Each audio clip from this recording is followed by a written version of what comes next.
नमस्कार विद्यार्थी मित्रांनो. मागील काही पिरियड्समध्ये आपण कार्यमूल्यांकन किंवा कार्यमूल्यमापन याबद्दलची माहिती विचारात घेतलेली आहे. आज आपण गुणमूल्यांकन मेरिट रेटिंग याबद्दलची माहिती विचारात घेणार आहोत. कार्यमूल्यांकनामध्ये कार्याचे मूल्य निश्चित केले जाते. त्या ठिकाणी कार्य करणाऱ्या व्यक्तींचा विचार केला जात नाही. एखादे कार्य पूर्ण होण्यासाठी कशा प्रकारच्या कौशल्याची, तांत्रिक ज्ञानाची, अनुभवाची किंवा इतर शिक्षणाची, शारीरिक क्षमतेची, मानसिक क्षमतेची गरज आहे याचा विचार केला जातो. कार्य करणाऱ्या व्यक्तीमध्ये या गोष्टी आहेत किंवा नाहीत याचा विचार कार्यमूल्यांकन करत नाही.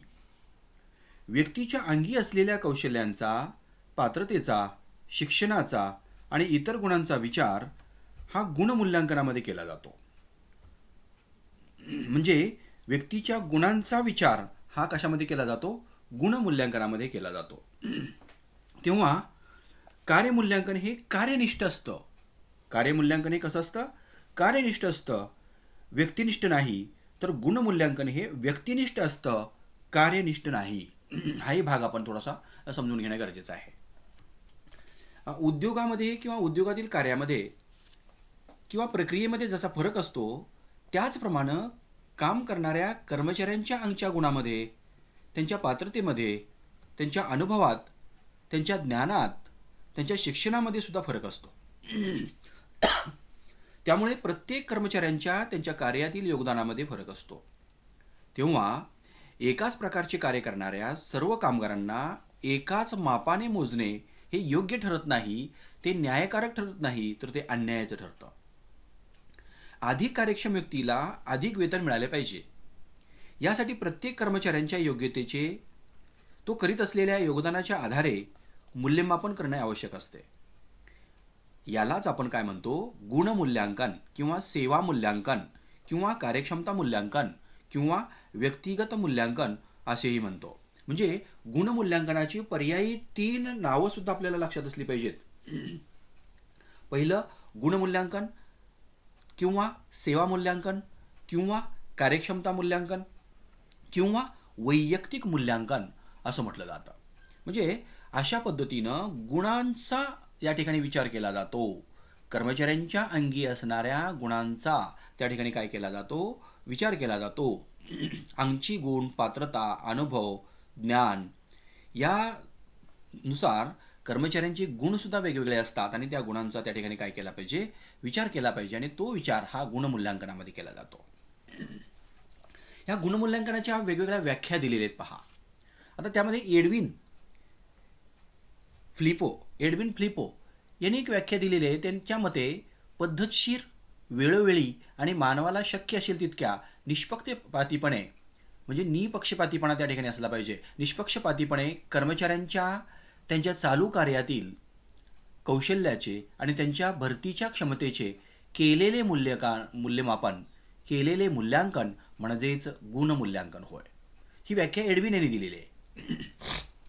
पुढची व्याख्या दिलेली आहे शिंबॉलनी. विशिष्ट कार्यासाठी संबंधित असे व्यक्तीचे सापेक्ष मूल्य ठरविणे म्हणजेच गुणमूल्यांकन होय. व्यक्तींची सापेक्ष मूल्ये असतात, ती सापेक्ष मूल्ये त्या ठिकाणी काय केली पाहिजेत? ठरवली पाहिजेत. आणि त्यालाच आपण काय म्हणतो? गुणमूल्यांकन असं म्हणतो. तिसरी व्याख्या दिलेली आहे अल्फ्रेड व बेट्टी यांनी. त्यांच्या मतानुसार विशिष्ट कार्यावर काम करणाऱ्या कर्मचाऱ्यांच्या सेवांपासून उपक्रमाला किती लाभ होतो, किती सापेक्ष लाभ प्राप्त होतो याचे मूल्यांकन म्हणजेच व्यक्ती मूल्यांकन होय. म्हणजे अशा पद्धतीने ही तिसरी व्याख्या सुद्धा त्या ठिकाणी दिलेली आहे अल्फ्रेड आणि बेट्टी यांनी. आता त्यानंतर पुढचा जो भाग आहे तो आपण पाहायचा. आता हे वरील ज्या या व्याख्या आहेत त्या व्याख्यावरून आपल्याला लक्षात येईल की विशिष्ट कार्यास काम करणाऱ्या कर्मचाऱ्यांची योग्यता, त्यांचे गुण, त्यांची कौशल्ये, त्यांच्या अंगी असणारा अनुभव, शिक्षण यांच्या आधारे ते आपल्या कामासाठी किती योगदान करतात व त्यामुळे संघटनेला किती फायदा होतो हे जाणून घेण्याच्या दृष्टीतून केलेले मूल्यमापन म्हणजेच गुणमूल्यांकन होय.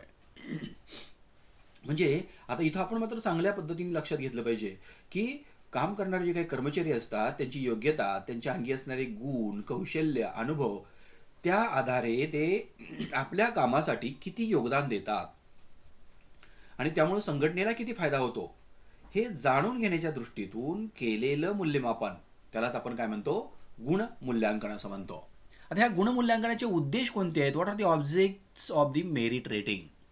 देर are different types of the objects of merit rating. Those objects also we have to study in detail. आता पहिला उद्देश आपण या ठिकाणी विचारात घेतला पाहिजे, तो म्हणजे उद्योगात काम करीत असलेल्या कर्मचाऱ्यांची त्यांच्याकडे सोपविलेल्या कार्याच्या दृष्टीने त्यांची योग्यता तपासणे. म्हणजे कर्मचाऱ्यांना जे काही काम आपण सोपवलेलं असतं त्या कामाच्या दृष्टीतून तो कर्मचारी योग्य आहे का, त्याची योग्यता आहे का ते तपासणं, आणि त्यासाठी सुद्धा गुणमूल्यांकन केलं जातं. त्याचबरोबर कर्मचाऱ्यांचे काम अपेक्षेप्रमाणे होत नसेल, एखादे कर्मचारी कार्यक्षम असतात, काही कर्मचारी अकार्यक्षम असतात. एखाद्या कर्मचाऱ्यांचं काम हे अपेक्षेपेक्षा जास्त असतं, काही कर्मचाऱ्यांचं काम अपेक्षेपेक्षा कमी असतं किंवा अपेक्षेएवढं असतं.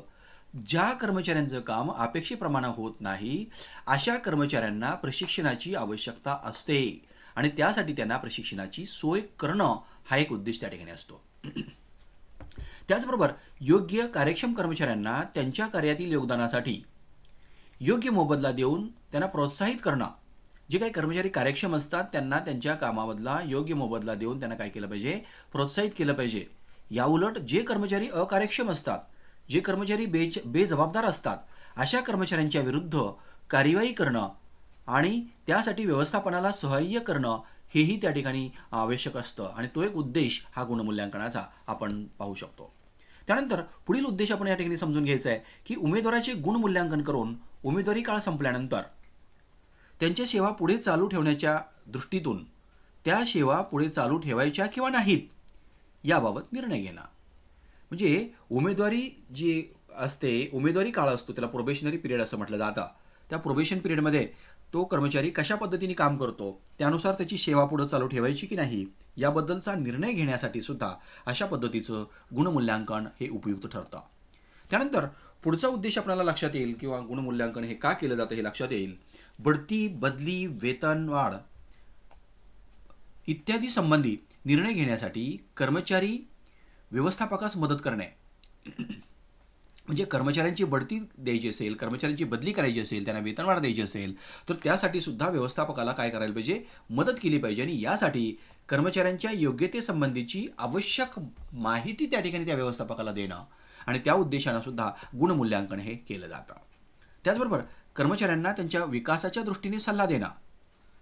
पर्यवेक्षक कर्मचाऱ्याला त्यांच्या संबंधी केलेल्या गुणमूल्यांकनासंबंधी माहिती देऊन तो कर्मचारी आपले काम कसे करत आहे आणि सुधारणा कशा पद्धतीची केली पाहिजे त्या कामामध्ये याबद्दलची माहिती देतो. या प्रकारे कर्मचाऱ्यांच्या व्यक्तिगत विकासास वाव देणं आणि त्याचं मनोबल वाढविणं आणि यासाठी सुद्धा गुणमूल्यांकन हे केलं जातं. म्हणजे कर्मचाऱ्यांनी त्यांच्या कामामध्ये कशा पद्धतीने प्रगती केलेली आहे किंवा कशा पद्धतीची प्रगती अपेक्षित आहे हेही पाहिलं पाहिजे. काही कर्मचारी टॅलेंटेड असतात, त्यांना त्यांच्या कामामध्ये वाव दिला पाहिजे आणि त्यांच्या व्यक्तिमत्व विकासासाठी सुद्धा प्रयत्न केला पाहिजे आणि त्याचबरोबर त्यांचा मनोधैर्य वाढवण्यासाठी सुद्धा अशा पद्धतीनं गुणमूल्यांकन हे उपयुक्त ठरतं, हे लक्षात घ्या. म्हणजे अशा पद्धतीनं गुणमूल्यांकनाचे हे वेगवेगळे हाफ डझन ऑब्जेक्ट्स आपण या ठिकाणी विचारात घेतलेले आहेत. 6 उद्देश आपण या ठिकाणी विचारात घेतलेले आहेत गुणमूल्यांकनाचे. म्हणजे ह्या 6 उद्देशांच्या पूर्तीसाठी काय केलं जातं, गुणमूल्यांकन हे केलं जातं. त्यानंतर पुढचा भाग आहे तो गुणमूल्यांकनाचं महत्त्व. म्हणजे गुणमूल्यांकन व्यवसाय संस्थेमध्ये किंवा व्यवसायाच्यामध्ये का महत्त्वाचं असतं हाही भाग आपण लक्षात घेतला पाहिजे. म्हणजे गुणमूल्यांकनापासून मिळणाऱ्या फायद्यावरून गुणमूल्यांकनाचं महत्त्व किती आहे हे आपल्याला स्पष्ट करता येतं. आता हे महत्त्व मी आपल्यासमोर या चार्टच्या साहाय्यानं मांडण्याचा प्रयत्न केलेला आहे. या चार्टमध्ये माझ्या माहितीप्रमाणे 6 वेगवेगळे मुद्दे विचारात घेतलेले आहेत. म्हणजे there are half dozen points. How many points are there? 6 points are there. With the help of those 6 points you can explain the importance of such type of merit rating. Okay. आता हे 6 जे मुद्दे आहेत ते 6 मुद्दे कोणते असतात, ह्या मुद्द्यांच्या साहाय्यानं कशा पद्धतीने गुणमूल्यांकन महत्त्वाचं आहे हे आपण सांगू शकतो. पहिला मुद्दा आपण या ठिकाणी लक्षात घ्यायचा आहे गुणमूल्यांकनाचे महत्त्व सांगण्याचा, तो म्हणजे वेतन निश्चितीकरण. कार्यमूल्यांकनानुसार प्रत्येक कार्याचं वेतन निश्चित केलं जातं. तरी देखील ते कार्य करणाऱ्या सर्व कर्मचाऱ्यांना एकच वेतन देऊन चालत नाही. एकाच प्रकारचे कार्य करणाऱ्या व्यक्तींच्या कार्यक्षमतेमध्ये, ज्ञानामध्ये, अनुभवामध्ये काय असतो? फरक असतो. आणि त्यामुळे कर्मचाऱ्यांना त्यांच्या कार्यक्षमतेनुसार मोबदला मिळाला पाहिजे. आणि तसा तो मोबदला मिळाला तरच प्रत्येक कर्मचारी आपली कार्यक्षमता उच्चतम ठेवण्याचा प्रयत्न करतो. यासाठी गुणमूल्यांकनाची आवश्यकता असते. म्हणून पहिला उद्देश आपण लक्षात घ्यायचा आहे. पहिलं महत्त्व का असतं गुणमूल्यांकनाला हे आपण समजून घेतलं पाहिजे की कर्मचाऱ्यांची वेतन निश्चिती करत असताना त्याचं गुणमूल्यांकन हे महत्त्वाचं असतं. त्यानंतर दुसरा मुद्दा आपण समजून घेऊया, कर्मचाऱ्यांच्या विकासास मदत. गुणमूल्यांकनामुळे कर्मचाऱ्यांना आपल्या विकासाची पावलं, विकासाची दिशा ठरवता येते. कर्मचाऱ्यांना आपण कोणत्या स्तरावर आहोत, आपण कोणत्या स्टेटसमध्ये आहोत हे समजू शकतं, याची कल्पना त्याला येते. आणि त्याला आपला स्तर किंवा श्रेष्ठताक्रम वाढवण्यासाठी प्रयत्न करता येतात. कर्मचाऱ्यांना आपल्यातील उणीवांची जाणीव झाल्यामुळे त्या दूर करण्यासाठी प्रयत्न करता येतो आणि आपल्यामध्ये सुधारणा करता येतात. म्हणजेच थोडक्यामध्ये आपल्या लक्षात येईल की कर्मचाऱ्यांच्या विकासासाठी गुणमूल्यांकन हे मदत करत असतं. लक्षात घ्या. आणि म्हणून गुणमूल्यांकन हे महत्त्वाचं असतं. त्याचबरोबर कर्मचाऱ्यांच्या राहणीमानामध्ये वाढ.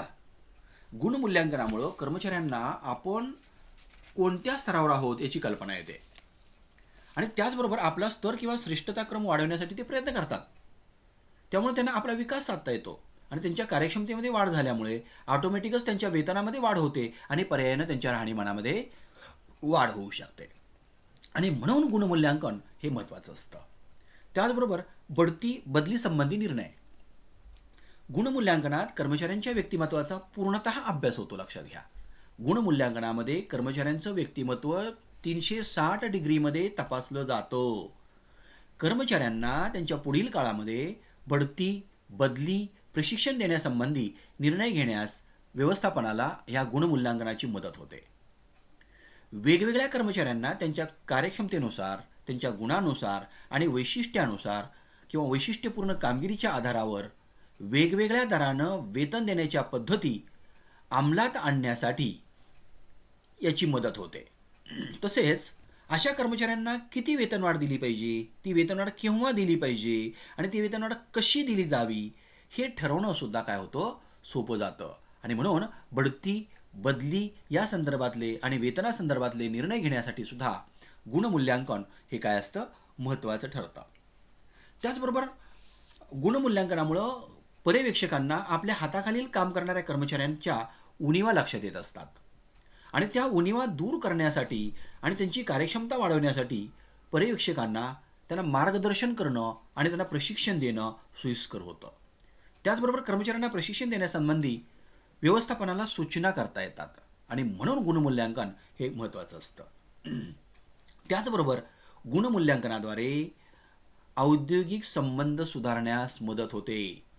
गुणमूल्यांकनाच्याद्वारे व्यवस्थापक आपला विकास घडवून आणण्याचा प्रयत्न करीत असतो अशी भावना कर्मचाऱ्यांना होते आणि त्यामुळे व्यवस्थापनाबद्दल त्यांना आत्मीयता वाटते. गुणमूल्यांकनामुळे कर्मचाऱ्यांना त्यांच्या क्षमतेनुसार वेतन मिळते. जे जास्त कार्यक्षम आहेत त्यांना जास्त वेतन मिळतं, जे कमी कार्यक्षम आहेत त्यांना त्या प्रमाणामध्ये वेतन मिळतं आणि जे अकार्यक्षम आहेत त्यांना त्या प्रमाणामध्ये वेतन मिळतं. म्हणजे कार्यक्षमतेनुसार, त्यांच्या क्षमतेनुसार वेतन मिळतं. त्यामुळं कर्मचाऱ्यांना वेतनातील फरकाबद्दल तक्रार करता येत नाही. उलट जे कार्यक्षम कर्मचारी असतात त्यांना जास्त वेतन मिळत असल्याने ते जास्त समाधानी असतात. म्हणजे अशा पद्धतीनं औद्योगिक संबंधामध्ये सुधारणा होण्यास यामुळं काय होत असते? गुणमूल्यांकनामुळं मदत होत असते. अशा पद्धतीनं हे वेगवेगळे ह्या 6 मुद्द्यांच्या साहाय्याने आपण गुणमूल्यांकन हे का महत्त्वाचं असतं किंवा गुणमूल्यांकनाचं महत्त्व कसं आहे हे आपण काय करू शकतो? विशद करू शकतो. त्यानंतर पुढचा भाग आपण पाहायचा आहे तो म्हणजे मेथड्स ऑफ मेरिट रेटिंग. गुणमूल्यांकनाच्या पद्धती. आता गुणमूल्यांकनाच्या पद्धती कोणकोणत्या आहेत? या चार्टच्या साहाय्याने तुमच्या लक्षात येईल की या ठिकाणी फक्त किती मेथड्स आहेत? 4 methods. There are 4 methods of the merit rating, and those methods also we have to discuss in detail because definitely there will be question in your exam on these methods also. Okay, at that time you have to write the answer clearly, in detail, and successfully. That's why this study is also essential of this point. Okay, ह्या गुणमूल्यांकनाची पद्धती, त्यामध्ये पहिली पद्धती आपण विचारात घेतली पाहिजे ती म्हणजे श्रेष्ठताक्रम पद्धती किंवा गुणवत्ताक्रम पद्धती. श्रेष्ठताक्रम पद्धती किंवा गुणवत्ता क्रमांक पद्धती, त्याला आपण रँकिंग मेथड असं म्हणतो. ही खूप जुनी पद्धती आहे आणि अतिशय सोपी पद्धती आहे. गुणमूल्यांकन करणारी व्यक्ती कर्मचाऱ्याने केलेले कार्य, कामाचा दर्जा, प्रामाणिकपणा, वर्तणूक इत्यादी गुण नजरेसमोर ठेवते. या गुणांचा स्वतंत्र विचार न करता एकत्रित विचार करून विशिष्ट पदावर काम करणाऱ्या कर्मचाऱ्यांची तुलना केली जाते. सर्वोत्कृष्ट कर्मचारी एका टोकाला आणि सर्वात निकृष्ट कर्मचारी दुसऱ्या टोकाला ठेवून कर्मचाऱ्यांच्या श्रेष्ठता क्रमाचा विचार केला जातो. त्यांचा श्रेष्ठता क्रम हा ठरवला जातो. या पद्धतीमध्ये कर्मचाऱ्याला कोणतेही विशिष्ट घटक विचारात न घेता, म्हणजे कर्मचाऱ्यामधील कोणतेही विशिष्ट घटक विचारात न घेता त्याच्या कार्याचा एकत्रित विचार केला जातो. एका कर्मचाऱ्याची इतर सर्व कर्मचाऱ्यांशी तुलना करून श्रेष्ठता क्रम हा ठरवला जातो. एका कामगाराची दुसऱ्या कामगाराशी तुलना करून त्यामध्ये जास्तीत जास्त श्रेष्ठ ठरण्याचा पहिला क्रमांक, त्यानंतरचा दुसरा क्रमांक, त्यानंतरचा तिसरा, अशा पद्धतीने ज्येष्ठता क्रमांक लावण्यात येतात. श्रेष्ठता क्रमांक लावलेली कर्मचाऱ्यांची यादी ही तयार केली जाते आणि या यादीचा उपयोग हा कर्मचाऱ्यांच्या बढती, बदली, प्रशिक्षण, वेतन निश्चिती यासाठी केला जातो. आता ह्या पद्धतीचे फायदे कोणते आहेत? पहिल्यांदा आपण लक्षात घेतलं पाहिजे की श्रेष्ठता क्रम पद्धती किंवा गुणवत्ता क्रम पद्धती ही कशी वापरली जाते त्याची माहिती आपण विचारात घेतली. याचे फायदे कोणकोणते असतात हाही भाग आपण या ठिकाणी विचारात घेतला पाहिजे. या पद्धतीचा पहिला फायदा आपण समजू शकतो की ही पद्धती अत्यंत सोपी व साधी आहे. म्हणजे समजण्याला सोपी आणि वापरायला साधी अशा पद्धतीची आहे. त्याचबरोबर या पद्धतीनं कर्मचाऱ्यांना कोणत्याही विशिष्ट घटकांचा विचार न करता त्यांच्या एकंदरीत कार्याचा विचार केला जातो. त्याचबरोबर एका कर्मचाऱ्याची इतर सर्व कर्मचाऱ्यांशी तुलना करून श्रेष्ठता क्रमांक हा ठरवला जातो. म्हणजे अशा पद्धतीचे वेगवेगळे फायदे हे या ठिकाणी श्रेष्ठता पद्धतीचे किंवा गुणवत्ताक्रम पद्धतीचे आपल्याला पाहायला मिळतील. त्याचबरोबर दुसरी बाजू आपण विचारात घेतली पाहिजे की या पद्धतीचे दोष कोणते आहेत. What are the limitations or what are the demerits of such type of method. त्यामध्ये पहिला दोष आपण लक्षात घ्या की ज्या उद्योगामध्ये कर्मचाऱ्यांची संख्या मोठ्या प्रमाणावर असते अशा उद्योगांना ही पद्धती उपयुक्त ठरत नाही. हा पहिला दोष झाला. त्याचबरोबर दुसरा दोष या पद्धतीचा आपल्याला सांगता येईल, कर्मचाऱ्यांच्या गुणांचा निरपेक्ष विचार होत नाही. त्याचबरोबर संपूर्ण व्यक्तीचे सर्व गुण एकदमच विचारात घेतले जात असल्यामुळे एका क्षेत्रात उच्चतम ठरणारी व्यक्ती तिच्या इतर दोषामुळे अनेक क्षेत्रात अतिसामान्य ठरू शकते. म्हणजे हाही दोष त्या ठिकाणी आपण समजून घेतला पाहिजे. त्याचबरोबर एक कर्मचारी दुसऱ्या कर्मचाऱ्यापेक्षा श्रेष्ठ आहे किंवा कनिष्ठ आहे एवढे सांगितले जाते, परंतु तो कोणत्या बाबतीत श्रेष्ठ आहे किंवा दुसऱ्यापेक्षा त्यांच्यात काय उणीवा आहेत हे या पद्धतीत सांगितले जात नाही. हाही दोष या पद्धतीचा आहे. त्याचबरोबर मानवाच्या गुणवत्तेत कालांतराने बदल घडत असतो, लक्षात घ्या. याची या पद्धतीत दखल घेतलेली नाही. त्यामुळे आज केलेले गुणमूल्यांकन आणि त्यानुसार केलेली श्रेष्ठता क्रमांक यादी ही काही दिवसानंतर कालबाह्य ठरण्याची शक्यता नाकारता येत नाही. परंतु तंत्रज्ञानामध्ये जसा बदल होतो, वातावरणामध्ये जसा बदल होतो, तसं या ठिकाणी या पद्धतीमध्ये सुद्धा काय झाला पाहिजे, बदल झाला पाहिजे.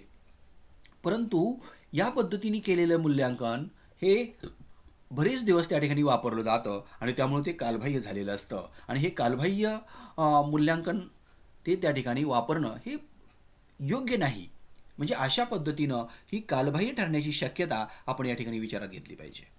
आणि शेवटचा दोष ह्या पद्धतीचा आपण विचारात घेतला पाहिजे तो म्हणजे सर्व गुणांचा एकत्रित विचार करून श्रेष्ठता ठरवली जात असल्यामुळे आणि अशी श्रेष्ठता ठरवण्यासाठी शास्त्रीय आधाराचा कुठलाच वापर केला जात नाही. म्हणजे कोणत्याच प्रकारचा शास्त्रीय आधार त्या ठिकाणी नसतो आणि त्यामुळं श्रेष्ठता ठरवताना कर्मचाऱ्यांच्यावर अन्याय होण्याची शक्यता नाकारता येत नाही. म्हणजे अशा पद्धतीचे हाफ डझन दोष, लिमिटेशन्स हे या ठिकाणी या श्रेष्ठता क्रम पद्धती किंवा गुणवत्ता क्रम पद्धतीचे आपण या ठिकाणी विचारात घेणं गरजेचं आहे. त्यानंतर दुसरी पद्धती गुणमूल्यांकनाची आपण विचारात घ्यायची ती म्हणजे श्रेणी पद्धती, ग्रेडिंग मेथड.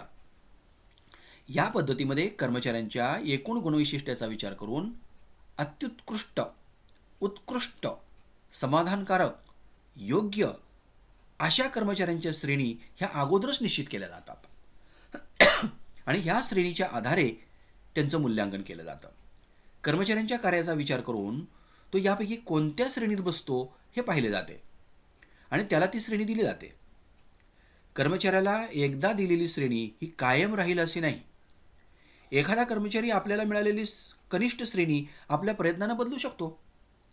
यासाठी प्रत्येक गुणवैशिष्ट्याच्या संदर्भात कर्मचाऱ्याला मिळालेल्या श्रेणीनुसार श्रेष्ठता यादीही तयार केली जाते. म्हणजे अशा पद्धतीने ही श्रेणी पद्धती ही या ठिकाणी वापरली जाते. आता ह्या पद्धतीचे फायदे काय आहेत हे समजून घेऊया आपण. पहिला फायदा, ही पद्धती सोपी व साधी आहे. कर्मचाऱ्याला आपल्याला कोणती श्रेणी मिळालेली आहे हे त्यामुळं समजतं आणि त्यामुळं कनिष्ठ किंवा समाधानकारक श्रेणी मिळालेला कर्मचारी हा वरील श्रेणी मिळवण्यासाठी प्रयत्न करू शकतो आणि तो आपला विकास करून घेऊ शकतो. आणि दुसरा एक फायदा या ठिकाणी आपल्याला सांगता येईल, ह्या गुणमूल्यांकन व्यक्तीच्या गुणवैशिष्ट्यावर आधारित असतं. म्हणजे गुणमूल्यांकन हे व्यक्तीच्या गुणवैशिष्ट्यावर आधारित असतं. म्हणजे व्यक्तीच्या अंगी कोणकोणती गुणवैशिष्ट्ये आहेत याचा त्या ठिकाणी विचार केला जातो आणि त्यानुसार ते गुणमूल्यांकन हे केलं जातं. म्हणजे अशा पद्धतीने हे फायदे हे ह्या गुणमूल्यांकनाचे आपण या ठिकाणी विचारात घेणं गरजेचं आहे. आणि त्यानंतर आपण पाहायचं आहे की याचे दोष कोणते आहेत. पहा, आता कोणत्या प्रकारचे दोष असतात हाही भाग आपण या ठिकाणी विचारात घेतला पाहिजे. या पद्धतीमध्ये एकाच श्रेणीत मोडणाऱ्या कर्मचाऱ्यांचेही विचार घेणे गरजेचे असते. आता ह्या एकाच श्रेणीत मोडणाऱ्या कर्मचाऱ्यांच्या मध्ये फरक असतो, परंतु तो फरक या ठिकाणी विचारात घेतला जात नाही आणि सर्वांना एकाच मापानं मोजलं जातं. हा दोष या पद्धतीचा असतो, ह्या गुणमूल्यांकन श्रेणी पद्धतीचा. ओके, श्रेणी पद्धतीचा हा दोष त्या ठिकाणी असतो, लक्षात घ्या. त्यानंतर दुसरा दोष आपण पाहणं गरजेचं आहे. ही पद्धत केवळ सामान्य प्रवृत्ती दर्शवते, व्यक्तिमत्वाचे पैलू स्पष्ट होत नाहीत. सामान्य कर्मचाऱ्यातही काही असामान्य गुण असतात. त्यांचा मूल्यांकनात विचार न झाल्यामुळे अशा कर्मचाऱ्यांच्यावर अन्याय होण्याची शक्यता नाकारता येत नाही. म्हणजे अशा पद्धतीनं हा एक दोष हा श्रेणी पद्धतीचा आपण समजून घेणं गरजेचं आहे. आणि अशा पद्धतीने ही दुसरी पद्धती मूल्यांकनाची, गुणमूल्यांकनाची, ही आपण या ठिकाणी विचारात घेणं गरजेचं आहे. त्यानंतर तिसरी पद्धती आपण विचारात घ्यायची आहे ते म्हणजे आलेख मूल्यांकन पद्धत. त्याला ग्राफिक स्केल सिस्टीम असं म्हटलं जातं. या पद्धतीमध्ये कर्मचाऱ्यांच्या गुणमूल्यांकनाची नोंद करण्यासाठी आलेख किंवा विवरणपत्राचा उपयोग केला जातो. प्रत्येक कर्मचाऱ्यांच्या अंगभूत गुणांचे स्तर ठरवून ते आलेखात नमूद करण्यात येतात व त्याच्या आधारे मूल्यांकन केलं जातं. आलेखात विविध गुणांची यादी ही 2 घटकांच्या आधारे तयार केली जाते. आता ते 2 घटक कोणकोणते असतात, तर पहिला घटक असतो तो वैयक्तिक गुण आणि दुसरा घटक असतो कार्यासंबंधीचे गुण. म्हणजे आता वैयक्तिक गुणामध्ये काय काय असतं, तर वैयक्तिक गुणामध्ये कौशल्य, विश्वसनीयता, पुढाकार वृत्ती, शिकण्याची वृत्ती, चारित्र्य इत्यादीचा विचार केला जातो. तर कार्यासंबंधीच्या गुणामध्ये काय काय असतं, तर कार्यासंबंधीच्या गुणामध्ये कामाचा दर्जा, प्रमाण, सुरक्षितता, नियमितपणा या सर्व गोष्टींचा विचार केला जातो. म्हणजे कर्मचाऱ्यांच्यामध्ये प्रत्येक गुण किती प्रमाणामध्ये आहेत हे दर्शविण्यासाठी, हे दाखविण्यासाठी आलेखात उच्च, समाधानकारक, सामान्य, निकृष्ट असे नमूद केलेले असते. प्रत्येक कर्मचाऱ्यासाठी एक आलेख फॉर्म वापरला जातो.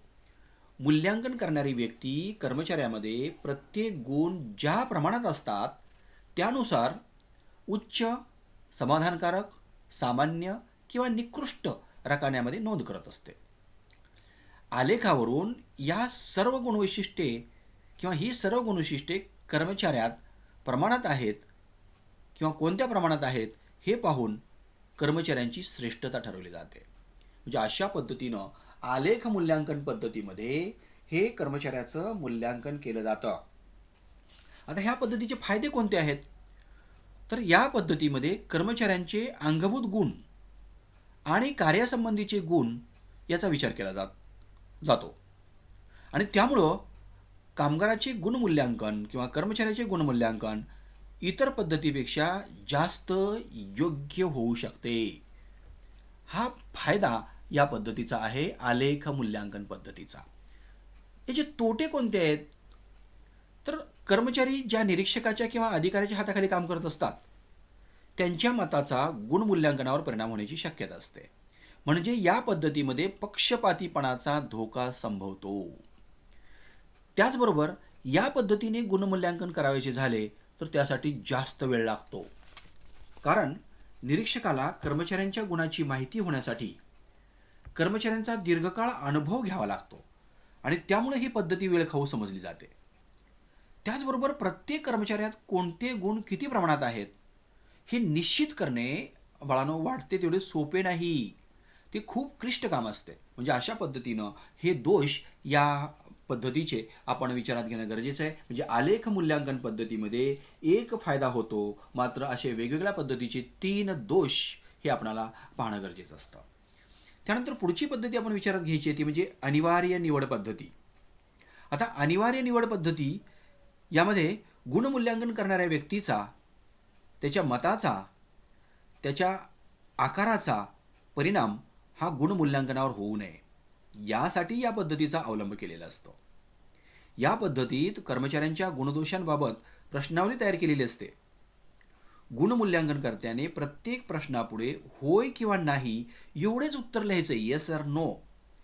उत्तराची निवड करत असताना चांगल्या विधानाप्रमाणेच दोष दाखवणाऱ्या विधानांच्याही उत्तरातून एका उत्तराचीच निवड करायची असते.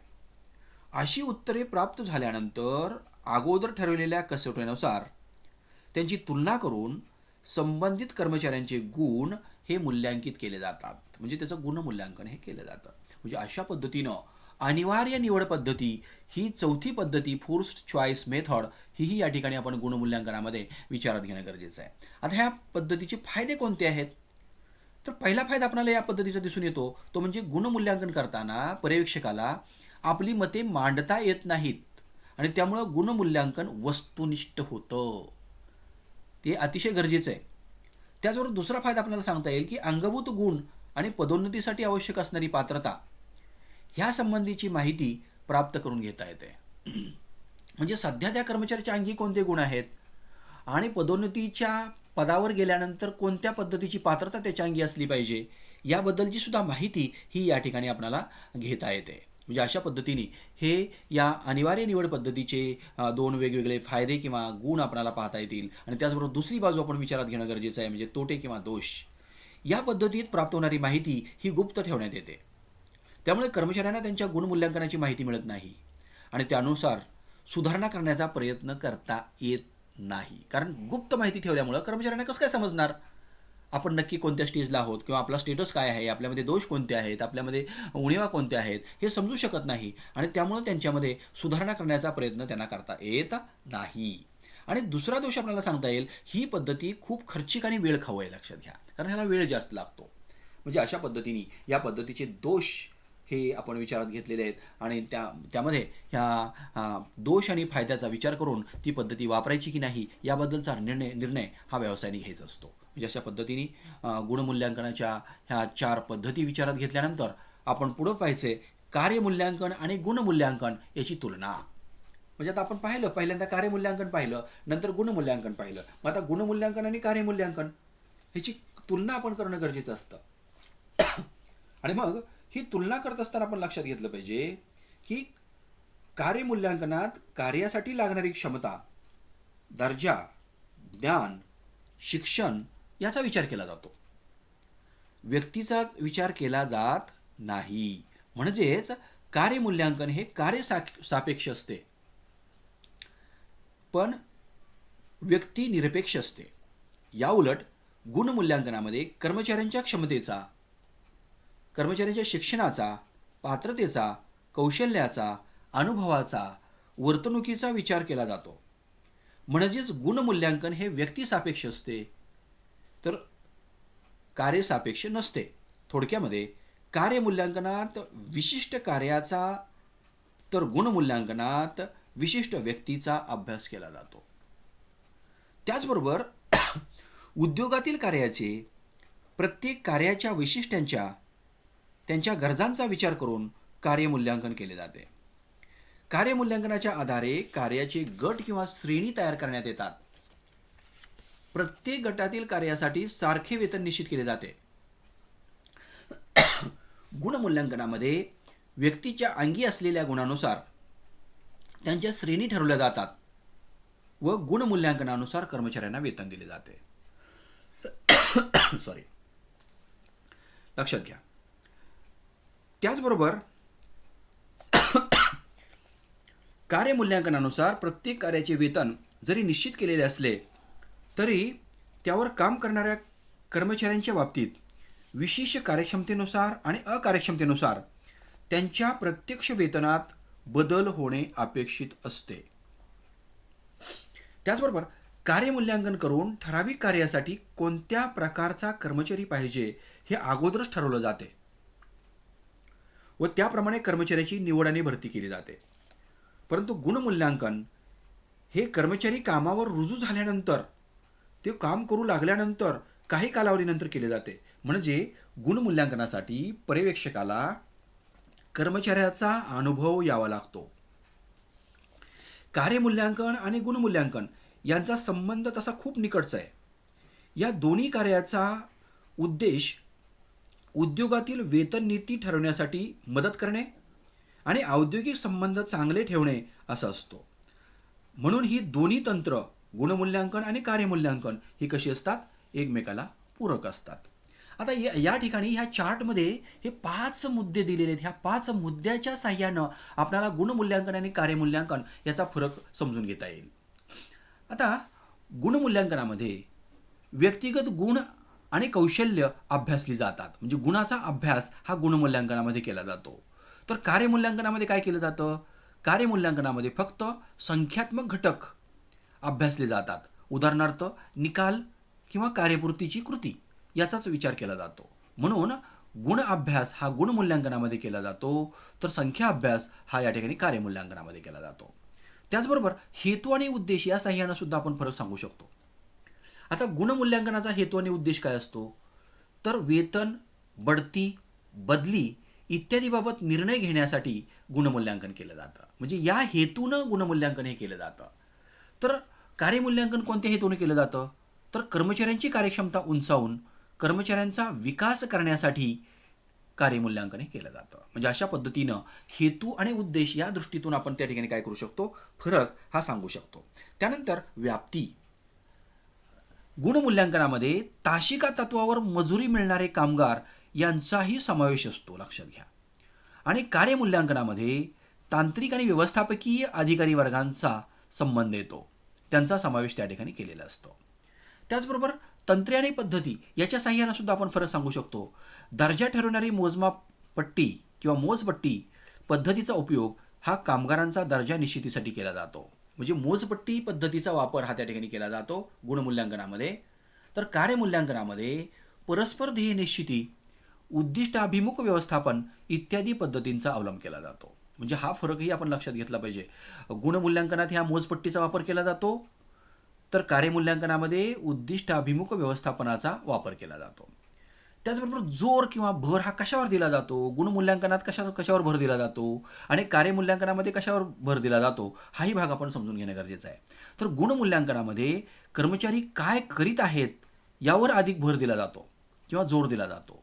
तर कार्यमूल्यांकनामध्ये कर्मचारी काय करीत आहेत तसेच त्यांच्या शक्यतांच्या क्षमतांवर जोर दिला जातो. म्हणजे अशा पद्धतीनं ह्या वेगवेगळ्या 5 मुद्द्यांच्या साह्यानं आपण त्या ठिकाणी गुणमूल्यांकन आणि कार्यमूल्यांकन यामध्ये फरक समजून घेऊ शकतो. आणि हा फरक हा व्यवस्थित पद्धतीने आपल्या लक्षात येतो. आणि मग गुणमूल्यांकनाचा वापर हा कोणत्या ठिकाणी केला जातो आणि कार्यमूल्यांकनाचा वापर कोणत्या ठिकाणी केला जातो, गुणमूल्यांकनाचा वापर हा कशा पद्धतीने करायचा, कार्यमूल्यांकनाचा वापर हा कशा पद्धतीने करायचा, गुणमूल्यांकनाचे फायदे तोटे कोणते आहेत आणि कार्यमूल्यांकनाचे फायदे तोटे कोणते आहेत, या सर्व गोष्टींची माहिती ही आपल्याला या ठिकाणी होऊ शकते. म्हणजे अशा पद्धतीने हा जो भाग आहे हा भाग कार्यमूल्यांकन आणि गुणमूल्यांकन हा भाग या ठिकाणी संपला जातो. जर काही आपल्या मनामध्ये शंका असतील, क्वेरी असेल, तर आपण मला कॉन्टॅक्ट करू शकता. त्यासाठी माझा ईमेल ID हा आपल्या लास्ट पेजवर या ठिकाणी तुमच्यासमोर मी मांडत आहे.